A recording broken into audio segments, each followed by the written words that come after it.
Here's Sean Payton, coach of the Saints, on Dan Patrick's show from Tuesday. Now that they have Drew Brees retired, Taysom Hill restructured, Jameis Winston re-signed, Sean Payton talking about whether and to what extent the Saints are finished at adding quarterbacks to the depth chart.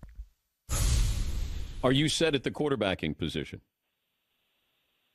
I think we are. And look, there'll be a few calls we make, but our goal coming into the offseason was to obviously re-sign Jameis. Taysom played for us in 4 games last year, and let those guys go to work. And I'm excited about it. I'm excited about those two. Now there are a few things that may still be out there, but I see those two competing for this position.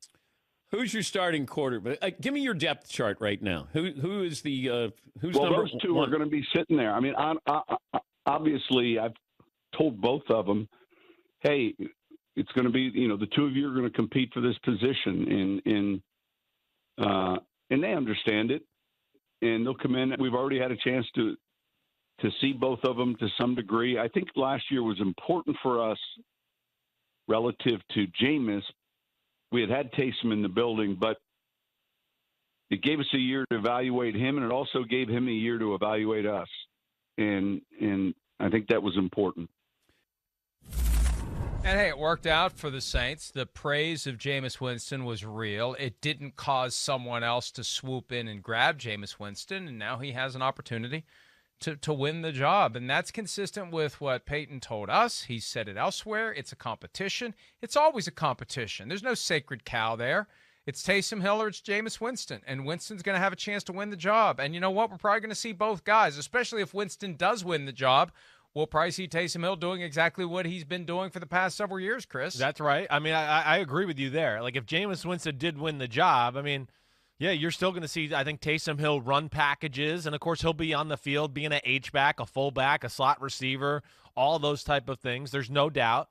I would imagine, Mike, just at base level, like when they start training camp and, yeah, they're going to compete, that it will be Taysom Hill's job to lose. It will be a competition, but I would say he gets the first team reps that first day, week of training camp, right? Probably into that first preseason game, and you see where it goes from there.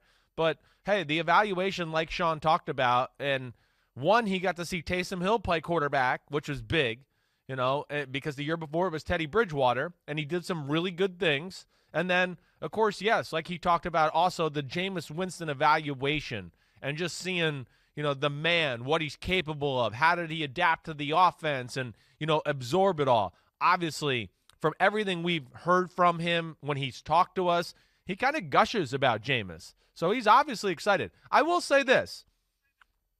I think we're set at quarterback. There might still be something out there. Sean Payton, as we know, the reason I love Sean Payton is because he's honest. I mean, he wears it on his sleeve. He really does. He always has. I mean, even like, hey, last year he tweets at Pro Football Talk, right? Like insiders on the outside, just where they should be. He's cool like that. And to me, that like just little inkling there meant maybe there's something still on their radar, but like 95% sure it's going to be Jameis Winston and Taysom Hill. And you can't seal off opportunities because you never know what's going to fall. Yeah, into no, your lap. I know. You You're never right. know. You right. never know. Right.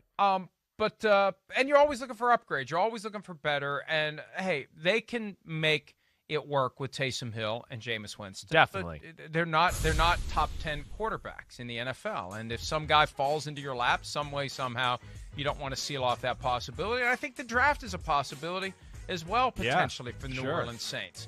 So, hey, one thing we know about the Saints, with Sean Payton crafting the offense, constantly looking for new ideas, new plays, new ways to get the most out of the 11 guys he has on the field at any given moment, they are going to be competitive, and they probably are going to be pretty damn good, even without Drew Brees. All due respect to Drew Brees, I'm not concerned that the Saints are going to fall off the face of the earth now that Drew Brees has retired, because Sean Payton had a hell of a lot to do with why Drew Brees did what he did. I don't want to take anything away from Drew Brees, yeah, right. But Sean Payton had a hell of a lot to do with what we've seen over the last 15 years from Drew Brees. No doubt. A lot to do over the 15 years. And really more specifically, I think, to what you're saying, Mike, is just the last few years especially has been at least more Sean Payton in my eyes than Drew Brees.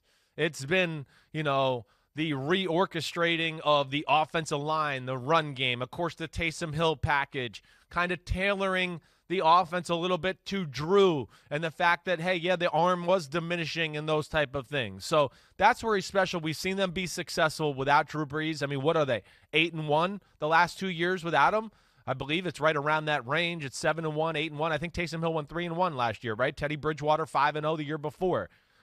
They're still, a really good football team, but man, they've had to make a lot of moves. They've had to shake up that roster a little bit to where it's affected their depth and things like that, but none of the real marquee players, which I think you can look at and still go, the Saints are still going to be a force in the NFC, and I don't expect them to go anywhere to what you're saying.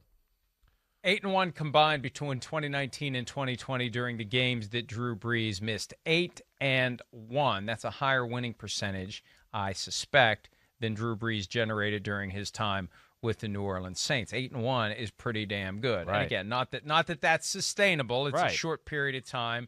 And by the time that the defenses have fully figured out what Sean Payton's up to, Drew Brees is back. But we'll find out this year whether it's Jameis Winston, Taysom Hill, or who knows, mystery candidate. The Saints should be fine, even though they will be dealing with the Tampa Bay Buccaneers twice, as they always do, and the Tampa Bay Buccaneers, the defending NFL champions. Hi, I'm Mike Tirico, and thanks for watching. Make sure to hit subscribe for the latest news and highlights from NBC Sports.